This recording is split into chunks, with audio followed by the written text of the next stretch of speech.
This is the Protestant Libertarian Podcast, a project of the Libertarian Christian Institute and part of the Christians for Liberty Network. I really hope that you guys enjoy today's show.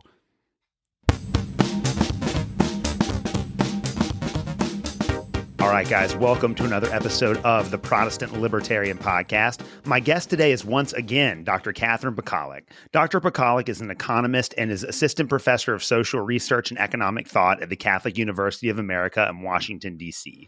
She has a brand new book out called Hannah's Children, The Women Quietly Defying the Birth Dearth, in which she explores why many women are choosing to have multiple children and demonstrates through economic analysis the impact that this data could have on the future of American society. We will be discussing this book on the show today. Dr. Pakaluk, welcome back to the Protestant Libertarian Podcast.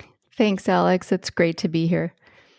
Well, I'm really excited to talk to you today, and this one's like extra special because, when this episode releases, a couple of days before this, I will be releasing an episode that I just recently recorded with your husband, who broke down everything that any Protestant could ever want to know about the Catholic Church. So I'm dubbing this week of the podcast the Pakaluk Week because both you and your husband are on the show today. The book is really incredible. Before we get started, just introduce yourself. I know that you weren't on that long ago, but just give a little introduction to my audience in case they haven't caught the first episode. Absolutely. So my husband and I both teach together at the Catholic University of America. We teach in the business school. I'm an economist by training. My academic background is economics.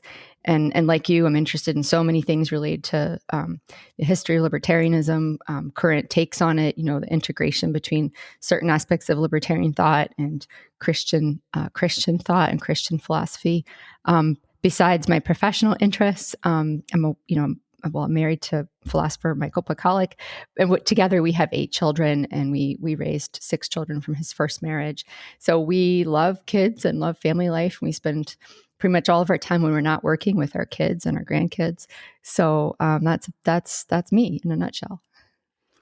Well, this book, Hannah's Children, is all about the women who are deciding, despite the fact that in our culture today, it's not necessarily trendy for women to have lots of kids. There are still some out there that want to have multiple kids, and that's what this book is all about. So what motivated you to write this book? Because it did entail a lot of research on your part.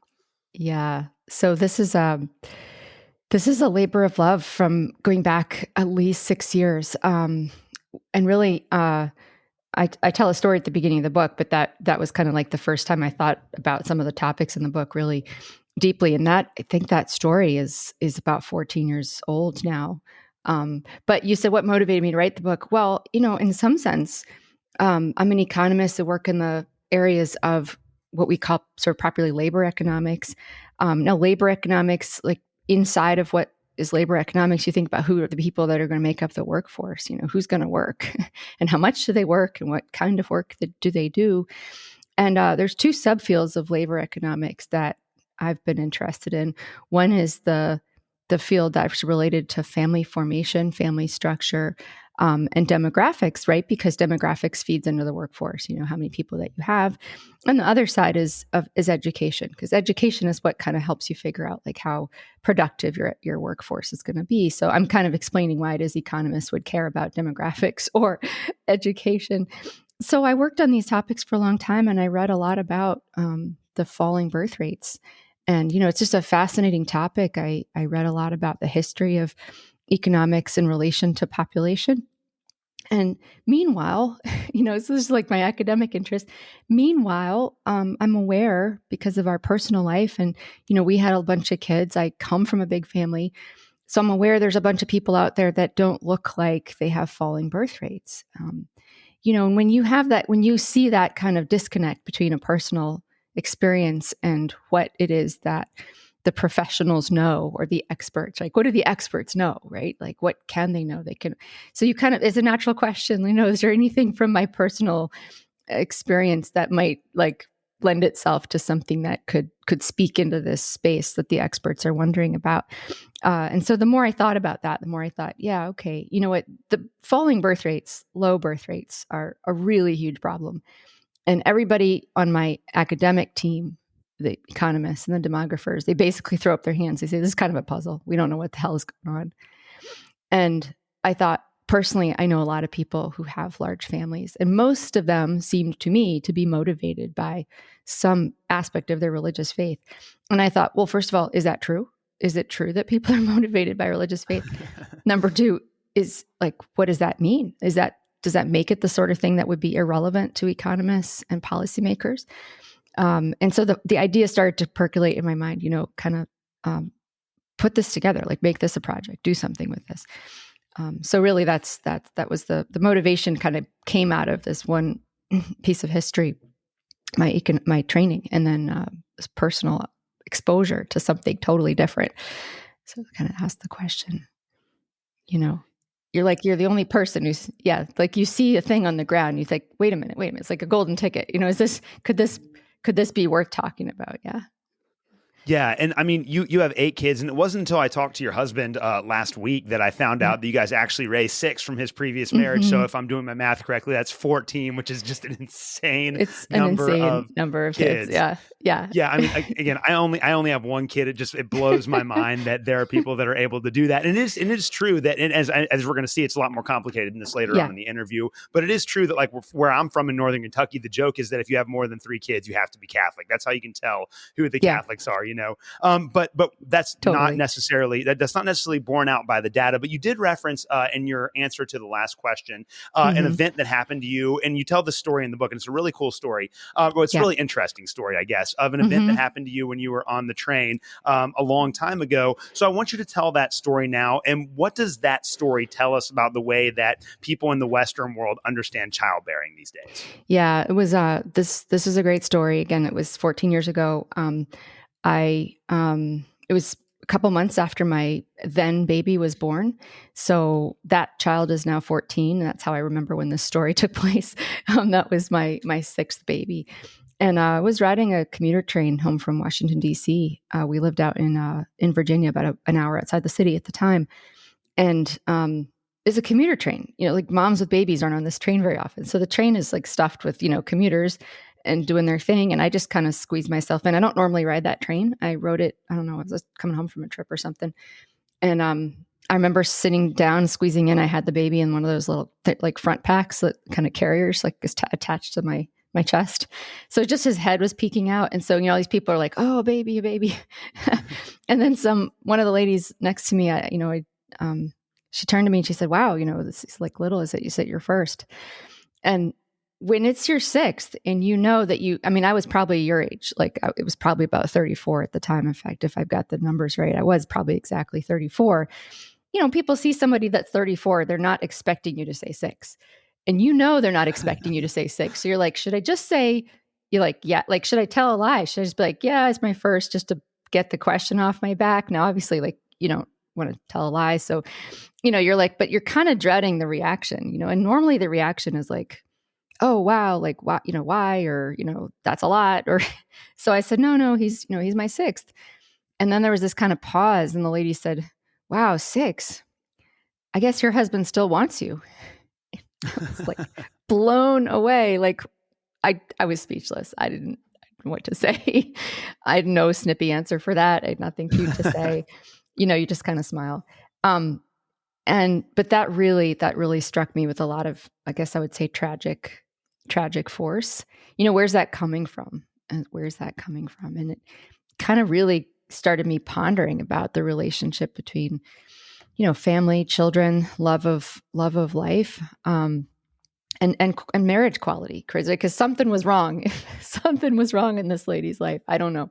Maybe not. Maybe it was just a weird curiosity, but like, is that a normal experience that people's husbands don't still want them? And I thought, like, oh, I never really thought about that before. So that was the book. That's the story I tell at the beginning, because I really want to tell a story that gets at, desire and the way we think about what it is that we want and how we chart that in relation to children. Because the argument I make in the book is that in a world where children are a choice good, they're not something that comes about as an obvious consequence of coupling up. Like, everybody wants to couple up. We all do. And actually, it's interesting, like, over time, although the age of marriage has risen, as we know, it's like about 30 in this country.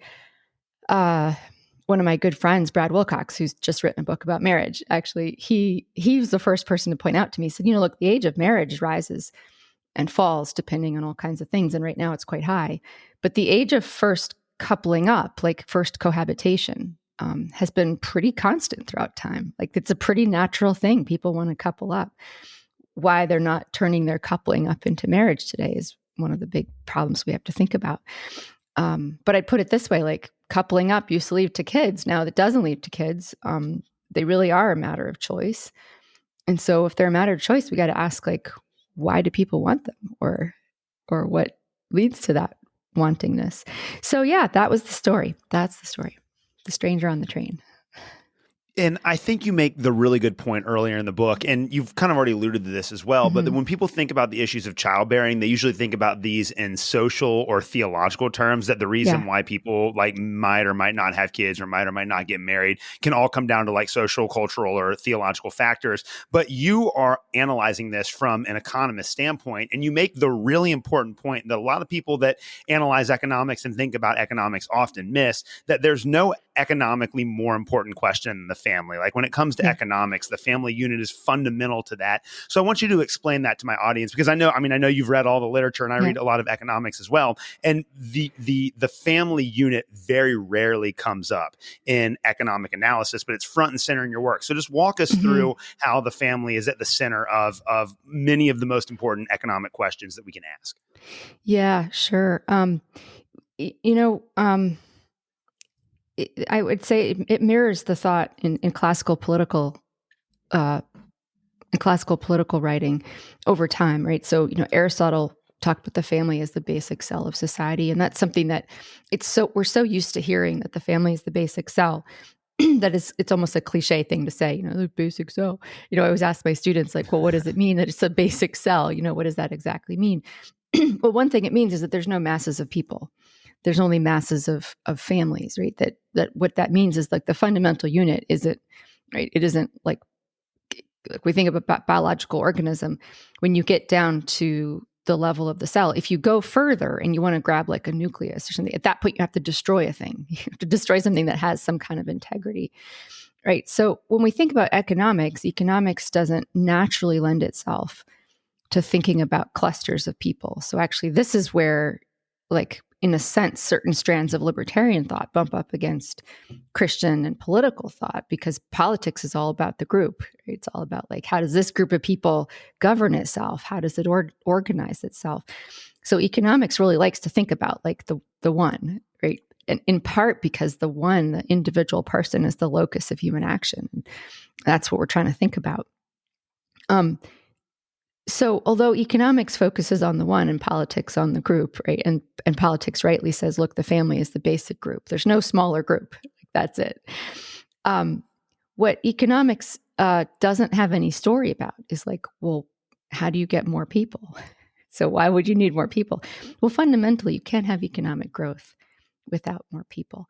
And fundamentally, let's say the most important economic phenomenon in human history, like, if I'm being so bold as to declare it, is the enormous, we could call it the Great Enrichment. It's this enormous period of what we now understand as kind of modern economic growth, which is kicked off somewhere around 1750, 1800. It's accelerated by the Industrial Revolution, but it's not caused by the Industrial Revolution. It precedes the Industrial Revolution. And it's made possible certainly by trade, by advances in earlier types of technology that weren't industry as we properly understand them. But I'm about to tell you, it's also made possible by some very fundamental medical discoveries that leave us so that our children are not all dropping dead.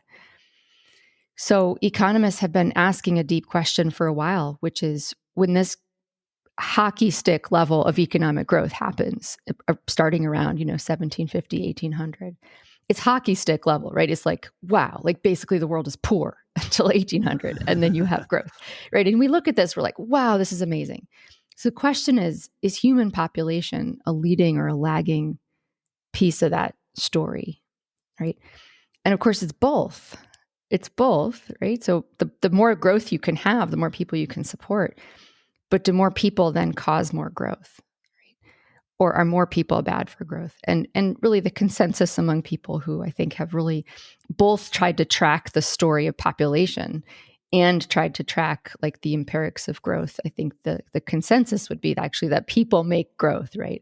And it makes a lot of sense, right? Because fundamentally people are creative, they're innovative, and they work. And those are all the things you need for growth. So that's why there's no more economically significant question than where people come from, right? And we get, you could go through periods of time where you kind of just reorganize the people that exist, right? You could you're like, well, we don't have enough people in Annapolis. We got a lot of people in DC. Let's just ship some people over there on a bus or send them out on a carriage and get those more workers over there. You can only get so much out of redistributing people that already exist. If you want to have growth, you need to have people. So that's a deeper conversation, more questions we can ask about that. Yeah, no, and that's where I think you've done a great job of framing kind of the emphases of your book there. You have a really, really interesting chapter where you analyze why people are choosing to have fewer kids. And some of it's economic and some of it's cultural and some of it's political and some of it's theological. There are a lot of forces that are going into this. And as you state in the book, like a lot of aspects of modern society, the roots of this trend are in the 19th century. And the chapter was really, really incredible to read. So walk us through that history. What are all the factors that have been going on in the Western world over the last couple of 100 years that have led to people just choosing to have fewer kids than before? Yeah. So it's great. It's a great question. One of the things that's important to realize especially as we get through the rest of the book, and this is why I wrote this chapter, is that the decline in birth rates that we're considering now a crisis, this isn't something that's just cropped up in the last 20 years. We are looking at a sustained and falling amount of children born since as long as we can observe back to 1800, roughly. And so what is that? What is driving that? I mean, we can make good guesses. And so if you think about... here's the way I'd put it, right? If we want to think about like the standard economic framework, which is, I think, is terribly useful, we'll call it economic framework, right? But we all know it's like, it's a philosophical framework. It's kind of a question how people act, how people choose to act. And we think about the basically thinking about the trade-off between the costs and the benefits of certain things. So children, we think about the locus of the family. We go back to the 19th century and we think about like, well, wow, like at the beginning of the 19th century in the United States, women had about 8 kids on average. And at the end of the 19th century, they had about 4 kids on average. So, if you weren't worried about world population, you'd be like, wow, what's going on, right? So there is something else that's happening. And, if you asked a lot of people, even like a well-educated school kid, they might say, well, I don't know, isn't it the case that kids used to like be labor for the household? And now they're not anymore.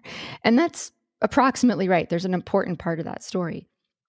So we think about like, there are two basically, like if we just look at the economic values to the household from having children. And as I say throughout, economic values aren't the only reason to have children, but they're important values. I mean, they're pretty big up there. I mean, I think most of us wouldn't go work if we didn't need to eat, right? Like, so right. It's not the best reason to work, right? Like you might want to work because you think it's noble and it'll make you a better person. But I think most of us, when we start out in life, we recognize we better work because like we have to, right? And so I think about it this way, like economic reasons to have children aren't the only ones, but they're very important and a lot of people need them. All right. So what were those things? Well, basically children add 2 things to the household economically. One is they add potentially labor. Right. And the second thing they add is they add old age support. So they take care of us when we're old. And this is so far past the American imagination at this point. We are so far gone down this path of like, there's going to be some social support for this, or I'm going to work hard and save my money to support myself. We don't think of our children anymore as the way we're going to like retire in comfort. We don't think like, oh, if I've got 10 kids, I'm going to really live like a king. But people used to say that. They used to think, wow, you're a rich man, Alex, because like, yeah, like if your third son is a total slouch, you're going to have the fourth and the fifth, I mean, this kind of idea. Yeah. So this was very powerful, and these kinds of expressions, you can find them in history. So basically over the 19th century and into the 20th, we basically see the labor value of children is declining to the household. Once you bump up against progressive era, the progressive movement, and the push for compulsory schooling, it even goes in the other direction. So they're not only not labor anymore, but you might even have to pay something to have them in school, right? So the labor value goes down to basically zero. I mean, it's got to be zero, right? I mean, Right. Are you putting your kid to work yet? I mean, I'm not putting anybody to work I wish. yet. Yeah, it's basically zero, right? What about the old age support? Well, that goes to zero too. Now that's still in effect for a while. But really, by the time the end of the Second World War has taken place, most Western countries have moved to some kind of social pension program. And so those two enormous sources of value go to zero, basically, by the time you hit about 1950. And that's when people are making their decisions. They're thinking. So people making decisions about having children in the 1950s would have been thinking, do I need to have the fourth or the fifth kid to, count on old age support? And by the 1950s, the answer is no. All right. So basically, like I said, I don't think those are the only reasons to have children. You could have children because you think they're blessings from God, or you could think that they're cute. I mean, those are all things you could be thinking. Right. But those are very powerful reasons. Like if you don't think about those things, you might end up poor and destitute by the time you're 70 years old, without anyone to take care of you. So those go to zero. And so what about on the cost side? Do children get more expensive, or do they get cheaper over time?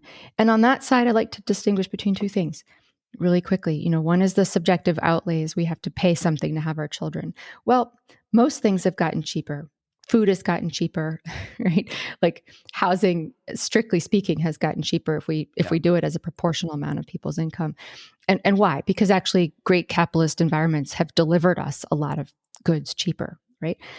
But what got more expensive was the opportunity cost of having a child.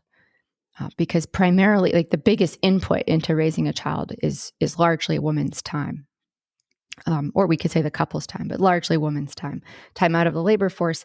Well, what happens in the 1950s and then really it accelerates in the 1960s?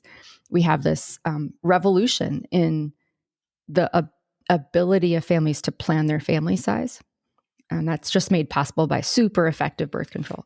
Until 1960, humanity has not had super effective birth control. So it's a revolution on a scale of like the Industrial Revolution. And so then all of a sudden, you can basically, like, if you don't want to have a big family or you don't want to have a family at all, it doesn't have to mean abstinence or a life of like celibacy or something like that, or whatever. You could be a spinster. You could get married and you could continue, go to college, go to graduate school and all that sort of thing. So basically we call this opportunity cost. As women go to college, go to graduate school, and we know that they do all these things in response to the pill. That's well documented. We would just say it raises the opportunity cost. So here it is altogether. The value declines, the opportunity cost increases. And in the absence of some overwhelming extra amount of value, we would expect to see fewer children. And that's the story. Yeah, and this might be kind of like a chicken and egg paradox, because I think that a lot of the things that you just said might actually be a consequence of kids or of people having fewer children. So like it's not just the cause, but the consequence as well. But what are some of the other political and economic consequences of what you've termed the birth dearth, people just choosing to have fewer kids? Yeah. Well, we were fine for a while because, there was it takes a while when birth rates begin to fall. It takes a while for that to cash out as small, sort of shrinking populations. The reason we're now in a place where we would say, oh, it's kind of a crisis is because why? Because we are starting to see consistently and across the board what we call economic stagnation. Some people call this secular stagnation, this kind of like Japan has been in this place for a long, long time. You're like, I don't know. They were like this incredible, like economic powerhouse people were sending people over to Japan to figure out how do they produce stuff, because it's insane, right? Books have been written, dissertations, and then what happened to that? Like it just stopped. What happened? Did they just stop being good at making stuff? And what we think is the answer is they really stopped having kids. And they stopped having kids a long time ago, but it really didn't, because they're pretty closed on immigration in Japan. They've never been that open to it like we have. So they hit this place of shrinking population like 15 years ago, and they started to experience what we call secular stagnation earlier than a lot of other countries. And that's really the picture. So economic consequences of the birth dearth, of too few children being born at a certain point when the real amount of workers in society starts to really slow down. That's the main thing, is sort of economic contraction. And we don't know how bad that could be, but it could be pretty bad. It could go from stagnation to contraction to, full out depression, but it wouldn't be a depression in the sense that we've ever known before. Normally, we think of a recession or depression as a kind of economic slowdown that comes with unemployment, right? What we would be thinking about in the future is something quite different, right? It's like some kind of economic slowdown where there's not unemployment, there's not the ability to hire people, right? There'll be something like full employment and everybody will be desperate and businesses will close because they simply can't hire people. Politically, I'm not a politician. I'm not a politics expert, but you can see a lot of the things we're seeing today. I'm pretty pro-immigration. I mean, I think it should be legal and organized, and obviously what we have now is nothing like that. But I basically like to see people move pretty freely. Why are we seeing all of this tension about immigration? For the first time in my lifetime, I know lots and lots of ordinary Americans who just don't think people should be coming here. It's because they feel threatened. They feel that their way of life is threatened. Why do they feel their way of life is threatened? Well, because we've had so few of our own children that the presence of immigrants feels threatening. That's a demographic problem. That's not just people woke up today and felt xenophobic all of a sudden. Right. Yeah. So that's the political side. There's just going to be this tension. And in the next, decade or two, it'll be worse in the sense that countries will have to compete for those shrinking amounts of immigrants, because they will shrink, right? Because all the sending countries are also shrinking. So that's going to just be, I think, more political tension and strife. Yeah. Yeah, that makes a lot of sense. Well, your book explores the 5% of women who are choosing to have multiple children. And one of the interesting things about your book is that when you read a lot of books on economics, they tend to focus on what you call a statistical aggregate. So they're looking at big picture, big numbers. But you decided that when you were doing your research, that you would actually focus on the experience of individuals. So why look at individual experience instead of just looking at the big data points that are produced by these think tanks and government services and things like that? Yeah. Right. So, of course, I think our shared interest in Austrian economics was probably something that primed me for this a little bit. But the aggregates just don't tell you that much. I mean, in the sense they kind of just tell you where the mass is going. But as we said before, I don't think of society as a mass. And I've spent a long time thinking about the fact that things like GDP as a number, right? It's kind of like a weird made up number. It's maybe the best thing we have to summarize the aggregate, right? But it's also so bad, or it doesn't tell you that much, right? And that's true. Keep going. There's a lot of other statistical aggregates like that. So you kind of think, well, all right, so it's really important to pay attention to the outliers. And there's a lot of ideas like this. I mean, Malcolm Gladwell is great on this. I mean, there's a lot of people that kind of think, pay attention to the like the sneaky things that you're not seeing on the outside. So that was a piece of it. Was thinking about, well, okay, if the thought is like people aren't having enough children, and I happen to know that there's this little group of people out there having kids, what could we learn? What could they tell us? Because look, one way to re-describe what I just said earlier about reasons for falling fertility is when we look at that. I said there's the economic values decreasing, there's these opportunity costs. One way to think about that is that we have a puzzle in front of us, which is we don't really know if falling birth rates means people want fewer children. So there's like a demand shift, or a change in demand, or if they still want the same number of children, but they're sort of constrained in some way. So you hear this all the time. Oh, houses cost too much, or, it's too hard to commute to my job, or, whatever. I'm constrained in some way. So it's like a supply problem. And when you have those kind of conflicts, you kind of you need to dig in and do some qualitative work and talk to people. So I thought it'd be really fun. I actually intended when I started this project to talk to people with small families as well. And I thought, well, that'll be the next stage. I'll start with the people who have families first, because that's my people. And I thought it would be interesting and I could bring something to the table. And I didn't even know when I started, how many people are escaping this birth dearth. So I was kind of amazed to find out it's a 5%. It's not a small number, actually. Yeah. Well, your book focuses on individual families and experiences, and you have a lot of really great stories that you tell in your book. So what are some of your favorites, or the ones that you think are the most indicative of why certain women would choose to have multiple kids? Yeah, that's great. Actually, I just thought I'll get to that in one second. But what I would wanted to add to the last question you asked, I just saw this Twitter post, which I thought was very, very funny, which I'll try to describe for anyone listening. There's this guy who basically said, he found there's this guy that goes around, I don't know, it's like Miami Beach or something like that, and he finds people who look insanely fit. And he just interviews them and says, like, what do? You look incredibly fit. Like, you can like Miami Beach, South Beach, these places, there's a lot of these fit people. And he just sticks a microphone in there. Like, how old are you? You look incredible. Like, what do you do? Like, how long have you been doing it? And I just totally laughed because I think that was kind of the inspiration here was, the talking to the 5% is like, okay, you've managed to avoid this problem. Like, so yeah. So what are you doing different? Right. That's just another way to bring it into living color, I think. Yeah. How useful that could be. And they're really funny. This Twitter feed is very funny. Anyway, so some of the stories, yeah. I mean, I lead off the book with a story of someone who I think is one of my favorite interviews. She was raised in a secular American Jewish household. Like, she had like one sibling. I don't have to double check that. It's very secular Jewish. You don't do anything Jewish. You just sort of like are identified as Jewish. Right. Anyway, she didn't really have much faith and went to a regular American college and then, kind of was on this quest for like meaning and purpose. And she ends up, I don't know, sitting on a beach, like doing transcendental meditation in Hawaii. And she's got dreadlocks and I don't know, she's just trying to figure out like the meaning of everything.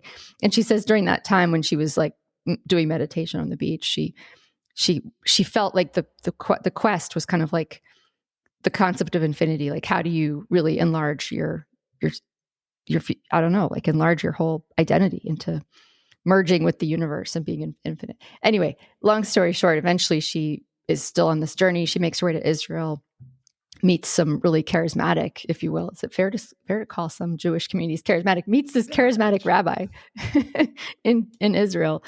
Meets a guy who becomes her husband in the same community with this rabbi in Israel, and starts to listen to the teaching of this rabbi. And she says, and then in this process of getting to know my own tradition that I didn't know, it struck me that children were this key to infinity, that having children was like the way to be connected with this chain that goes all the way back to Noah and to Adam. And then you're going to have these descendants. And so you're going to be part of this chain. And so she's describing this to me and I'm just like losing my mind. This is so cool. I've never heard anything like this. I mean, I have a bunch of kids. The motivation for me didn't have to do with like being part of a chain of infinity. I thought this was like the coolest thing. I thought like, keep talking. This is amazing. So her story was incredible. When I interviewed her, she had a 1-year-old who was her 7th child. She believed she was done. She believed she'd kind of hit her limit. But she also said things like, am I done? I hope so. I feel like I'm done. But am I the planner of all plans? She said, no, I also believe that. In other words, there's going to be space for God to be in a dialogue, for me to be in a dialogue with God about kind of the way he may want to bless me. Well, why does she have 7 children? What about this finding children as the key to infinity leads her to have 7? Well, this Jewish belief, which she's cultivated now as this new way of life that she picked, this Jewish belief that, well, children are blessings. I mean, they're in the value column, right? They're not in the cost column. What does that mean? It means like, well, as long as you could afford another one, you definitely should have one, right? And what does afford mean? Well, she's very clear about that. Like, we're not buying new clothing, we're thrifting, we're not aiming so you keep the bar as low as possible. Why? Because this is such a great pearl of great price. You'd go after it. And so this is how you get these people who didn't grow up with a lot of kids. They go on a religious journey. Then they place a lot of value in having children. And then all of a sudden, bam, like they've got 7 and they figure that's probably about it. But like still, 7 looks like you said at the beginning, an insane number compared to the average American household. Yeah, exactly. So she was one of my favorites. She was great. Yeah, that's cool. And again, I always like, because we were, just because of circumstances, we could only have one kid. We wanted to have more. It's just kind of the way that worked out for us. But I'm always I'm in sorry. awe Yeah. of people that Yeah. have 3 or 4 or 5 or 6 kids. Just like logistically, I realize, and maybe it's the whole only child thing, is I just devote my entire life to my one kid, and that's why it seems so daunting. Like, how could I possibly do this to 7 kids or whatever? But it truly is amazing how people are able to raise that many kids at once and just like live what looks like from the outside a normal life.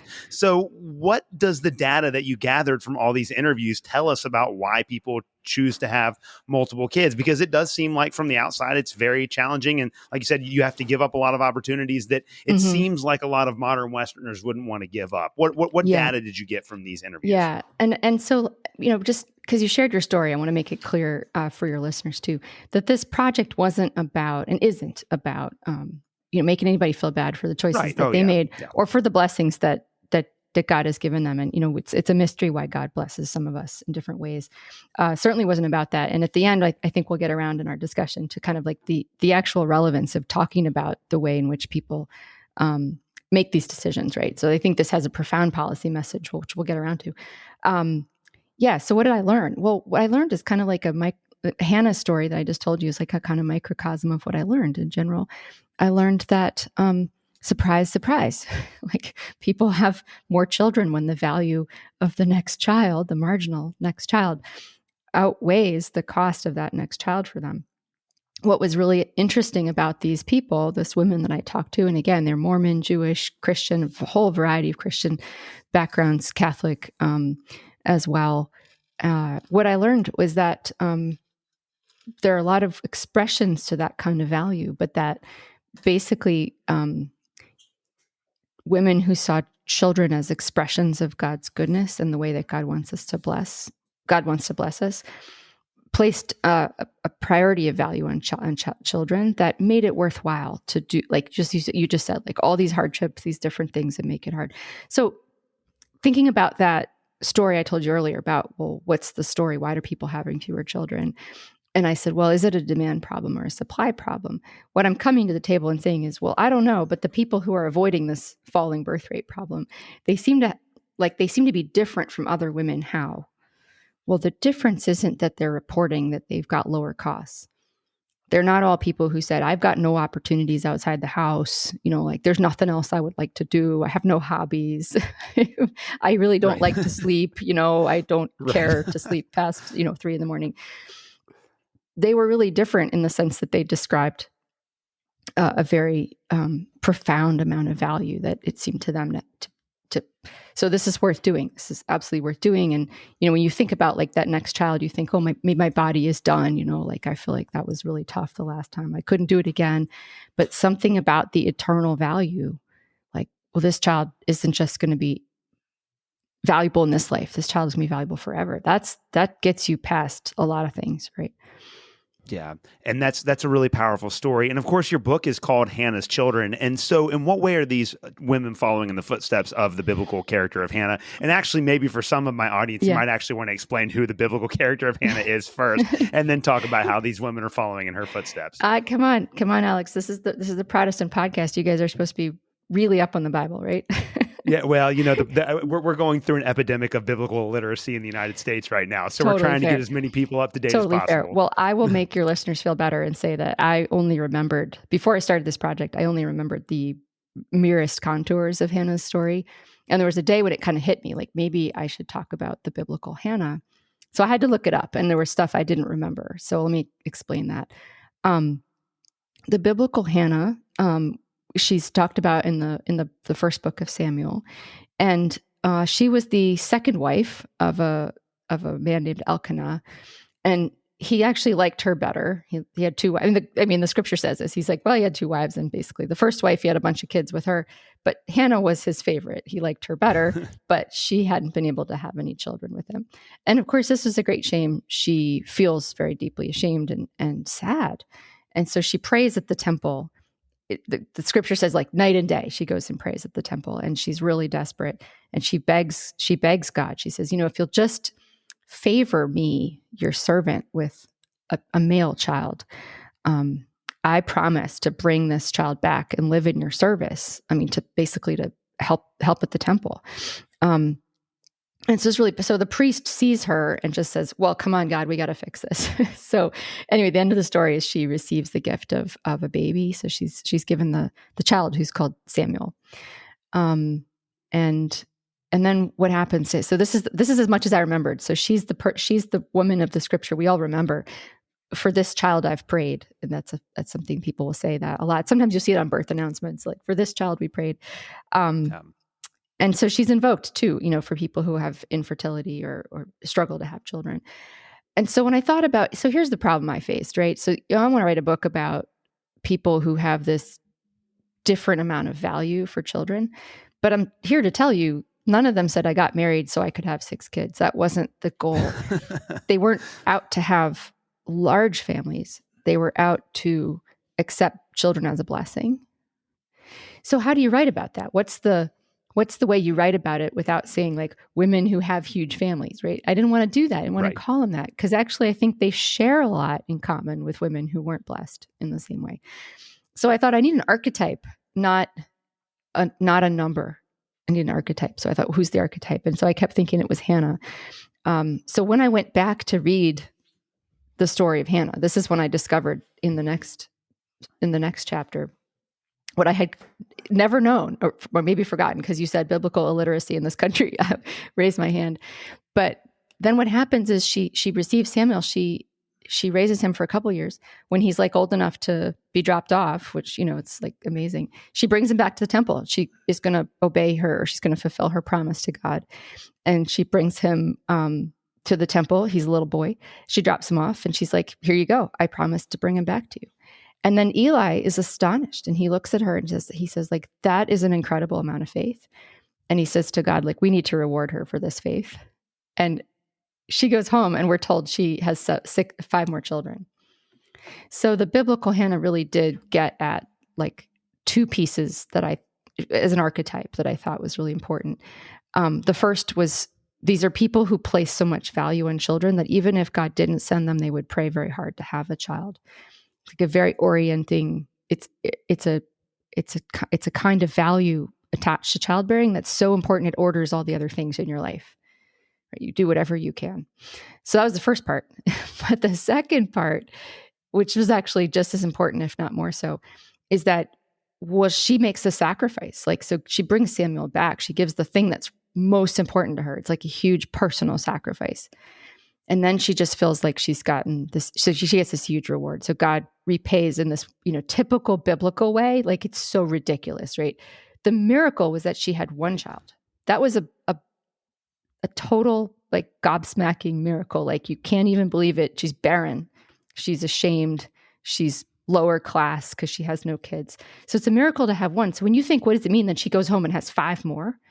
That's not even a miracle anymore. That's like something other level, right? It's obviously a miracle, but it's supposed to represent for us what God's response is to our little gift, right? And that's a theme all throughout the scripture. Like, you make a little gift in faith, and God is going to he's going to overwhelm you with so much goodness that, there won't even be words for it, right? So she who was barren has, basically been gifted with this huge family. So I thought that was just as important. And so that's why she was like the right archetype. Yeah, there's a lot more I could say, but it's, even now I'm so moved by that story that it's always kind of moving to tell it. Yeah, no, it is a really powerful story. And I guess the question that I want to ask to follow that up is, we've kind of focused on the reasons why women choose to have kids. But for the women that you interviewed, a lot of them were on, 6, 7, they've had a ton of kids. Yeah. In the long run, did they feel like the opportunity cost of having kids was worth it? Yeah, I mean, that's a perfect follow-on question. I tried to summarize that. So I divided the book into two types of stories. Each chapter kind of presents more or less like one main character. Everybody's kind of got a role there. The first half are stories that I called how it started. How'd you get going? Like, how'd you become this kind of person that would just want to have a bunch of kids?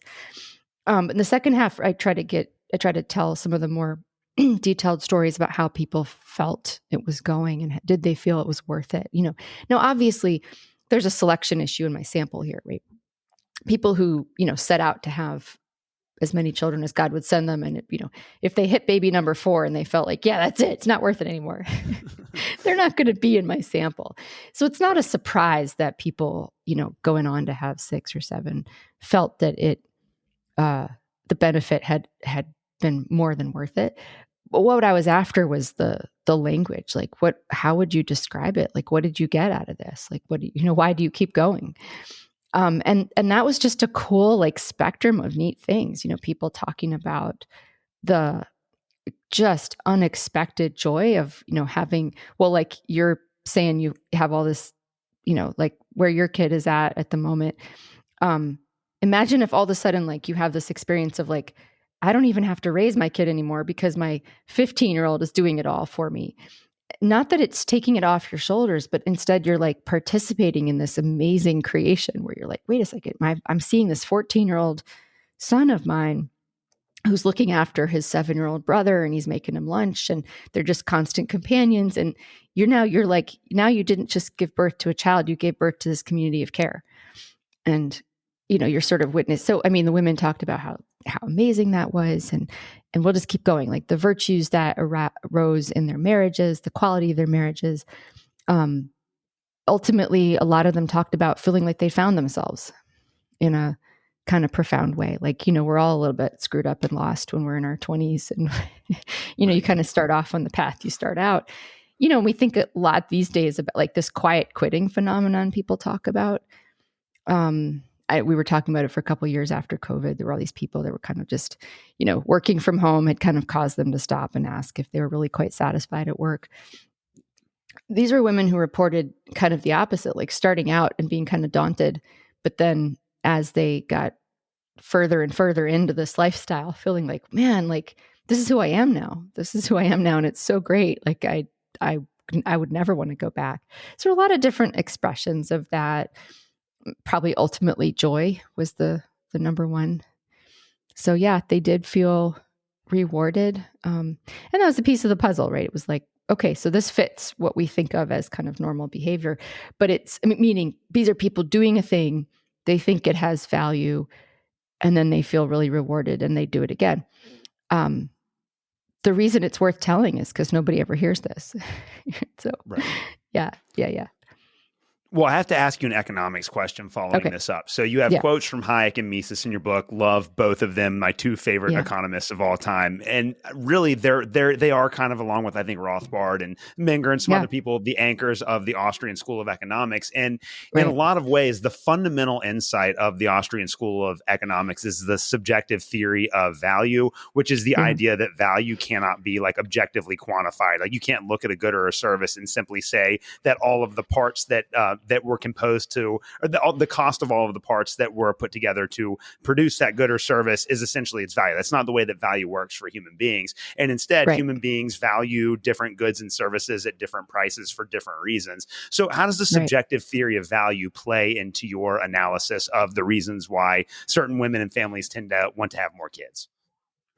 Yeah, so this is a really big part of the story for me. I'm not sure I could have written this book if I hadn't been exposed to that set of thoughts. And, most of us who come up in economics really come up in a neoclassical framework where we do start to, we are trained to think about costs in the way that you described, and values in the way that you described.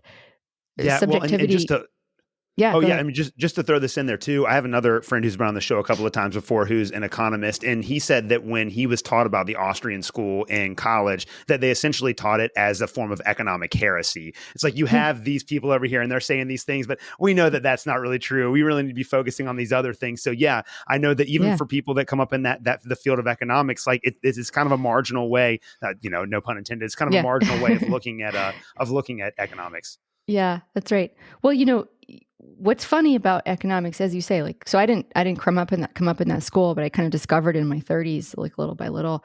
And the more I read in that tradition, the more I realized that what I had been what I had learned didn't actually help explain any of the interesting things in economics, the things I loved about economics. Like you think like what causes what makes trade happen? Well, just thinking about like this question of subjective value is what really like trade has to be something that is rational, and it happens because there's some kind of mutual value. But what's happening in the exchange, you realize right away you can't come up with some kind of, it turns into a kind of heresy to say that things that are exchanged of equal value, that's actually is exactly not what's taking place. And you keep going, you go like, wow, there's the things I learned don't explain the most interesting things in economic life. So my exposure to this idea of subjective value has been really important for me, just as a maturing as an economist. But then thinking about this project, it's the kind of thing, an awareness of subjective value. And listen, now I'll have to be like doubly the economist. I'll say, well, once you really kind of get deep into this idea of subjective value, you begin to understand that when people are considering costs, right? So now we'll have to say, we've got these opportunity costs. The opportunity costs, as a lot of the Austrians point out, and then ultimately someone like James Buchanan, who's highly influenced by the Austrians, opportunity costs cannot be merely accounted in terms of like, okay, so if I bought a couch for $100, like the opportunity cost is the $100 and what I could have spent on the $100. We'd have to say, well, the opportunity cost of buying the couch is also the time it takes me. This is like my husband's reaction every time to want something I want to buy on Facebook. Right? He's like, I don't have time to go get that thing off of Facebook Marketplace, or my sons. Now it's my sons because I've given up with my husband. I'm like, hey guys, the thing I want to get. But of course, the opportunity cost isn't just the $100. It's the time it's going to take me. But the bigger the thing is that you're thinking about, the more important the time becomes, and less important the $100 is, right? And so like getting the couch off of Facebook. But now think about having a baby. Like, okay, whoa. And so actually, once you started to think about cost in terms of the whole set of things you have to give up, not just the monetary price, but the whole set of things you have to give up. Well, then you have to say like, well, how come my neighbor is going to get the couch, but my husband doesn't want to get the couch? And you're like, well, could be that his time isn't worth as much to him as my time or my husband's time or my son's time. And you have to think, well, how do people value time? And then you go, oh, like, oh my goodness, like we realize that once we start to think about what kind of value drives you to do something, right? I'm after the value of that couch. You realize that value, which is subjective, it has to overcome the value of another thing. And the value of the other thing is the time. Okay, so I just said, oh, it's not a cost, it's a value. That's right. Because the only way you know what that opportunity cost is to see it as a kind of value. The time has value to me, and the sofa has value to me. And so I'm going to go get that sofa if it's more valuable to me than the next best good. And so once you put it that way, you realize that all economic decision-making is a comparison of two values. And when you realize that those values cannot be traded across people, like that they're personal and subjective, they can change, of course, right? Like one of your listeners may be listening to me and they didn't think children were that valuable yesterday, and they're done listening and they go, oh, now I see it differently. And this has happened to me already on lots of podcasts, it's crazy. And my point is the subjectivity of value, which allows us to make essentially comparisons between two things that are valuable. It rescues us from a lot of idiotic ideas, right? One is, for instance, like a woman who has 7 kids might be having all those 7 kids because she just thinks everything else in life is garbage. It's not worth doing, or she hates careers or all those other, like these are silly things, right? You just have to value compare the two things. She just has to think the child is worth more than those things, but she could really think her job or her career or her hobby or her husband's job, which requires a lot of her time, she could think those things are really important. And so we're not forcing anybody into some kind of box where we say like, this is how much they're valuing this or this other thing. But there's something, so on the one hand, there's something a little challenging about this is we sort of recognize that one of the interesting and potentially frustrating aspects of human life is that we value things differently and we can't account for it all the time. But there's also, I think it opens up this huge like window of hope, which is that like actually like the path towards making different decisions of any kind, whether it's like overcoming an addiction, that's a bad set of decisions. The path towards overcoming it is always going to be focusing in on those values, and values are changeable, right? If they're fixed and objective, like you must value a child in this exact way, you must value a motorcycle in this exact way, then we couldn't ever change anything. So it's precisely the subjectivity which provides hope for both making better decisions and making different decisions in the future, or reevaluating our decisions and making new ones. So I think it's, as much as it's a puzzling finding, it's a really hopeful truth about human beings. Yeah. And ultimately, I mean, our subjective values are shaped by the culture in which we're born and in which we live. Like there are all these cultural and social pressures and theological pressures that bear down on us that kind of affect and warp to a certain extent the way that we perceive value and the way that we value what's happening around us. So what social and cultural factors do you think would need to change in order to encourage more women and families to have more kids? And are you like optimistic or pessimistic that that's going to happen? Yeah.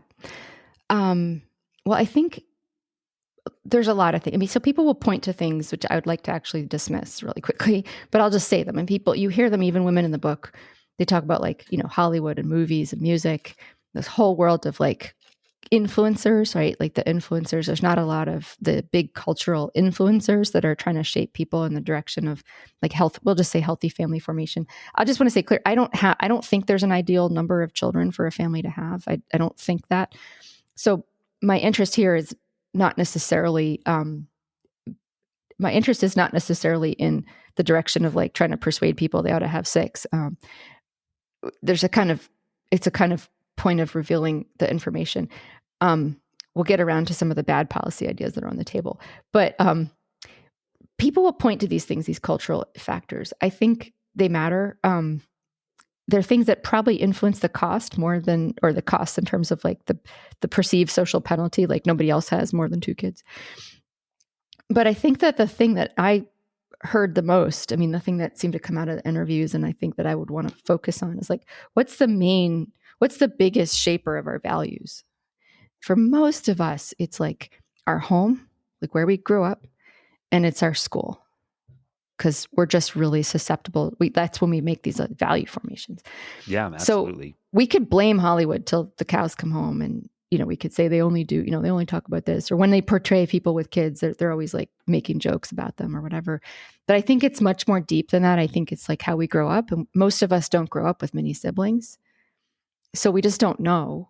Right? What would it be like to have like 2 or 3 kids running around the house? We just don't know. So once you're in a certain pattern of lower birth rates, you hit adulthood, you're 22 and you're starting to think about what you're going to do. And like the last time you lived with a baby maybe was when you were 2. Right. Like when you're like one sibling was born and you're like, what even is a baby? So there's that, I think. So it's our families, unless your parents were particularly big on having children, you just wouldn't know that kids could have all these joys as well as the costs. That'd be the first thing. And then the second thing would be like our schools. So I think we're in this, I would say, monoculture of schooling values. So we've got this entire provision of public schooling. Most of us grow up in public schools. What's wrong with that? Well, what's wrong with that is like you have one provider, and you've one provider, and they're going to make choices about who they're hiring to teach. Now, look, I know lots of people who had great teachers growing up, but I'm not saying these are not good teachers. But I'm saying you have a whole school system with a single provider, mostly this public provider, and its objective function, what's the function of these schools, is not organized around particular religious or biblical values. Yeah. Now, you could say, well, that's fine if that's what people want, but there's plenty of evidence to say that Americans in this country, that's not what they want, but it's what they must choose because they're constrained to choose that. So I think the main place that this is coming from is like growing up in small families, and then kind of forms of, like, we'll just say deeply secular government schooling where like child values, biblical values aren't modeled and taught. Yeah. I mean, you're not reading like biblical history in your local public school anymore. You did used to, but not anymore. You asked if I you're was absolutely right. optimistic any of that could change. Currently, right this minute, we've never seen more excitement about possibly widening the educational opportunities for families. Deep down, I'm really quite skeptical about, shouldn't admit this in public. People probably guess that I believe this. I'm really quite skeptical that sort of we should do a lot of taxing and redistributing to pay for education. But I sure as heck think if we're going to do that, we should be putting those dollars into the hands of the taxpayers and saying, choose a school that best reflects your values. So like my current optimistic feeling is we've got what, 24, 25, 26 states that have some form of educational savings accounts or universal vouchers. And I think that's going to continue. We've got enough of a model out there and there's a huge demand for it. And what that will do is just blow into the school system, all these new little schools, micro schools, Christian schools, hybrid schools, all these different ways in which parents are going to come together and provide schools, pass on their values. And this might start to change things. So I'm kind of optimistic more than maybe some people, because I don't think it's all Hollywood. Right. Yeah, no, I really appreciate that answer, and I completely agree with you on that. Again, I'm not sure if we've talked about this before, but I actually am a public school teacher, and it's one of the reasons why I'm a libertarian. Yeah, I'm glad I didn't just trash all public school teachers. No, you should, because I've actually trashed the public schools quite a bit on my show, and I think that every single problem that you just identified is absolutely 100% correct. And again, I had someone on my show a couple of weeks ago who referred to the public schools as like zip code jail, because all of these schools are districted, and so whatever your zip code is, that's where your kids are forced to go to school, and you don't really have any input in your values. But I completely agree with everything that you said there. Yeah. And the last couple of minutes here, I want to ask you a couple of, I guess, more personal and practical questions. So what advice would you give to young couples who were considering having children? And then I also want to get your comment on it. It seems like, and maybe this is just my perspective, but it seems like men in general are more afraid these days of having kids than women. That's been my experience. So what do you think it would take to convince the men that they need to raise a family? That's a great question. And I'm not a guy, so I don't know if it's even valid for me to speculate about. But let me see. So what was your first question? What advice would you give to people who are considering having it? Yeah. So I would say younger people that are considering it, if you've got some openness there. I think that one of the things that became really clear to me from my interviews was kind of like nothing makes you ready to have a child except having a child. And so it's like you have to rip off the Band-Aid and just do it. And then all the things that you're not, and it's like, but this is so true in every other area of life. I think right now you're asking about, double question, but if it's okay for me to just kind of combine the two questions. Yeah. One of the things I'm really interested in, and I don't know if you share this as well, I'm really interested in sources of, like we would say, like modern wisdom about human excellence, like the pursuit of excellence. And I think although a lot of young men, or maybe men in general, don't naturally think of children as worth having, I do think what we've seen these days is certainly true widely in podcast culture, fitness culture. I see it in my sons. There's really an interest in the connection between doing hard things and these like hidden rewards, right? So people are doing cold plunges and people are like, not eating any sugar. They're eating only meat. They've developed, there's so much now like shared wisdom about how to be in shape and to pursue excellence and to really see that as like a positive value. But we've connected in that cultural space, like the hard things you have to do. And we've got a language now for talking about like, look, the thing you want is going to take a lot of sacrifice. And like, you can start your day with this cold plunge thing. Actually, I won't do it. I probably can never do it. But I hear people talking about it all the time. Like Chris Williamson and Joe Rogan were talking about it. I'm like, you guys are insane. You both do this? Like, what are you doing? Cold showers, whatever. But my point is, I think that it could be appealing to people to begin to glimpse that fatherhood and motherhood, that these are not just things that you accumulate. You don't accumulate a child. It's not like I have a car. They are forms of human excellence, right? It's a form of human excellence to be a father. And it's like, you can't even plumb the depths of it, right? And there's such a thing as getting better at being a father, right? Like, what do you want to do? Like, you want to like spend all your great years getting better at like 5 things. And then like when you're done with reaching the height of excellence and these 5 amazing things, then you're going to just like roll over when you're 45 and have 1 kid and then just be a shitty dad. Well, actually, that's what's going to happen. You know why? Because it is really hard to learn any form of human excellence when you're 45. And I know I'm saying this as somebody who's over 45. And so my husband says, when are you going to learn to take up golf? And I'm like, the older I get, the less likely it is I'm going to take up golf. It's so super hard, right? And I've watched him play it, for 25 years. I know how hard it is. If this is fair to say it, I just would say, like, I think that might be the handle on it, is to cultivate a conversation amongst ourselves and people like us that parenting, but I'd like to really say fatherhood and motherhood, they're forms of human excellence that have all of the costs and difficulties, yes, but also all of the rewards of these other classical forms of human excellence, like cultivating the strength of your muscles and cultivating the discipline of your appetite. Like, these are, we've now understood, you cannot live a good life unless you're disciplined in what you eat and how you eat. You cannot live a happy life unless you are physically fit in some way, shape, or form, right? Let's just add fatherhood to the list, right? You cannot live what we would classically think of as a great human life unless you've participated in this form of human excellence, whether it's 1 child or 10.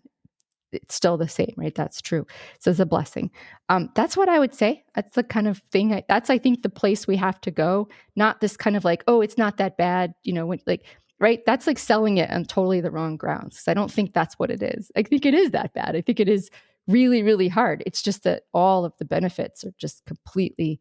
It's so great. I think that, of course, my book talks to women. I didn't do the guy stories, but the excellence that comes about from it is a lot like fitness, exercise, disciplined eating, in that you kind of get addicted to those benefits. You can be like, dang, like now this is the point. Like, I've had four kids. I'm good at this now. Like, why wouldn't I have another one? All that's coming left is the enjoyment and the hardship. I've already done it, So. Yeah. Oh, that was an incredible answer to that question. I had no idea you're going to take it down that road, but that was brilliant. I love that. I love that. Well, to wrap up today, I just want to ask you about your personal experience. So, like, for you, I mean, you're a mother of 8 of your own and then 6 others, which, again, mind blowing to me. What's been the greatest blessing for you personally for having raised all of those kids? Greatest blessing, yeah, just such a huge blessing. Well, is it? It's okay to share with your listeners that we're just having this podcast 8 days after my first grandbaby was born.